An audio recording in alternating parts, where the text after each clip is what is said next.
Well, cheers, I do, buckaroos, and how the heck are you? I am Thunder Beer Whisperer. Who else would I be? I have the Schlafly Northeast IPA. And the IPA, yes, it's there. Anyway, I digress. Hops are Amarillo, Mosaic, Citric, Cascade, Chinook. 8%, 35 IBUs, yet it's still considered an IPA. Anyway, yeah, apparently you can just make up styles now, and nobody cares. Yeah. Anyway, I digress. With the hops mentioned here, it uses Amarillo, Mosaic, Citra, Cascade, Chinook. That pretty much tells you the aromas and the flavors you're going to get from the hops, anyway. I mean, you're gonna get a lot of citrus, orange, grapefruit. Specifically, you're going to get a lot of tropical fruit notes, probably pineapple, mango, passion fruit. Who knows what else? But that's typically what you're going to get. I will confess, though, that I drank about half of the beer to do a live video before doing this one, so now I know what it's going to do for you. Although I will say, when I poured the first half off to do that live video, I was getting more orange on the nose. I'm sort of getting a combination between orange and pineapple as dominant. Yeah, there's some grapefruit in there, mango, passion fruit, sort of play minor roles here, but those, again, still orange and pineapple are really what comes to the forefront of this particular NEIPA. And the taste, well, exactly what I just said. It does have a bit of that creamy body they expect from an NE. Yeah, it's good. It's good. There's certainly nothing wrong with it. But there's nothing about it that screams great to me. I'm not getting that one flavor or aroma that really makes me want to rush to the store and buy another 4-pack of it. Then again, there's nothing wrong with it either. I'm certainly not upset that I paid $9 for this 4-pack. It'll certainly get drank.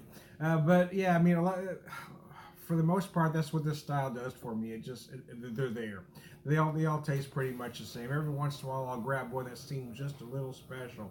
The instances are Pseudo Sue and King Sue. I had those recently, and those two are very memorable. The King Sue, I'll compare to this one, is very memorable. Even though the aromas and the flavors aren't really much different from here, the way they're put together and the way they come through make it stand apart, and that really is well the difference between a great brewer and a good brewer, or a great brewery and a good brewery. Is there are some breweries that are willing to take a chance, and swing for the fences. Well, you've got a lot of breweries out there, sometimes happy to hit a single, or they'll swing a little bit and hope for a ground rule double.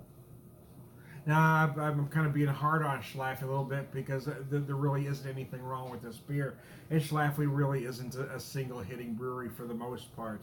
But sometimes they're not really a home run swinging brewery either for the most part, unless you go to their tap rooms, and then you're going to find some home run beers. But I think what you see in cans and bottles from Schlafly really are just shy of beers for the masses.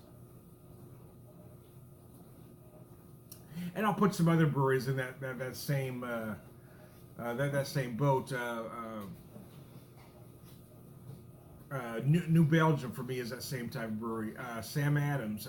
I think Sam Adams even probably the most. I made this comparison. A lot of breweries want to hit home runs. Some are happy with singles, but Sam Adams is more than happy just to be hit by the pitch.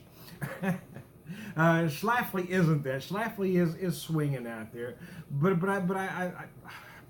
I think sometimes they err on the side of caution rather than just going for it. And for me, that's what this beer is.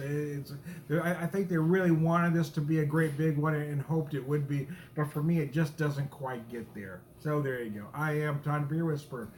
Beer evangelist, prolific beer drinker, per beer was a man.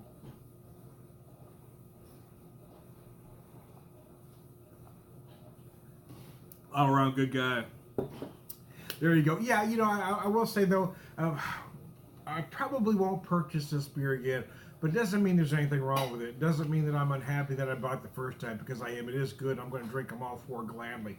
And I certainly recommend all my friends, if they can find it, to buy it once, because you may see something in it that I'm not. Because, again, there's nothing wrong with it. I just didn't get that wow factor that I was hoping for. So there you go. Hey, everybody have a good one.